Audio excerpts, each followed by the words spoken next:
বন্ধুরা, একটু তোমাদের সবার সাথে গল্প করতে চলে এলাম।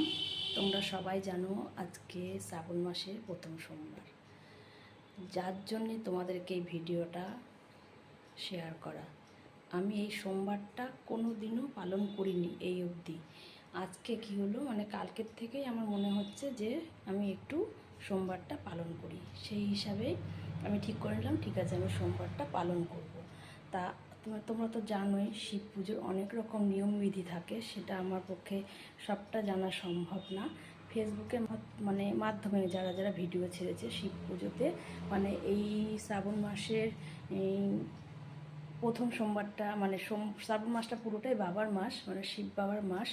তা কীভাবে পালন করতে হয় আমি ফেসবুকের মাধ্যমে একটু জানলাম, যারা আর কি পোস্ট করেছে, যে আমি তাই তাই সেসব দেখেই আমি একটু সেইভাবে পালন করলাম আমার মতো করে। হয়তো সবটা পারিনি, জীবনে প্রথম করলাম এটা আমি। তা বাবার কাছে একটু ক্ষমা টমা চেয়ে নিয়ে আমি এই শিব পুজোটাকে পালন করলাম। কীভাবে বাবাকে চান করাতে হয়, আমার ঘরে শিব আছে, আমি সেটা রেগুলার করি, যেটা এরকম ঘরোয়া পুজো। কিন্তু আজকের পুজোটা তো সম্পূর্ণ আলাদা, তার জন্য এবার আমি ওই পোস্ট দেখে আমি করলাম। যারা যারা এই পোস্টটা করেছো তাদেরকে অনেক অনেক ভালোবাসা। আমরা অনেক কিছুই জানি না, তোমাদের জন্য জানতে পেরেছি, খুব ভালো লেগেছে, সেইভাবে আমি করেছি পুজোটা। আর আজকে অনেকে ফল খাবে, অনেকে না খেয়ে থাকবে। এবার আমি সেসব কিছু খাবো না, ওই সব কিছু খাবো না। আমাকে একটু ভাত খেতেই হয়, কারণ আমার 2-3 রকমের ওষুধ চলে, শরীরটা ভালো না বলে। সেই ভোগ চালের ভাত করছি, সেটা তোমাদের দেখাবো। আর তার আগে সকালে কি একটু সবজি বাজার করলাম সেটাও দেখাবো। তবে বাড়ির সবাই নিরামিষ খাচ্ছে না, আমি একটু গোবিন্দভোগ চালের ফেনা ভাত রান্না করে খাচ্ছি আলু ভাতে দিয়ে, সেটা তোমাদেরকে শেয়ার করছি।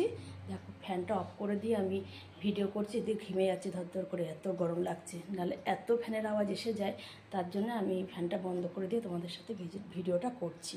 চলো আজকে তাহলে আমি বাজারটা কি করেছি দেখাই। বাজারে তো প্রচুর দাম, তোমরা জানো, সেই হিসাবে একটু অল্প করে বাজার করে নিয়েছি। বাড়িতে এসেছিলো, বাজারে যাই, কিন্তু বাজারে আজকে আর যাইনি, বাজার বাড়িতেই করে নিয়েছি।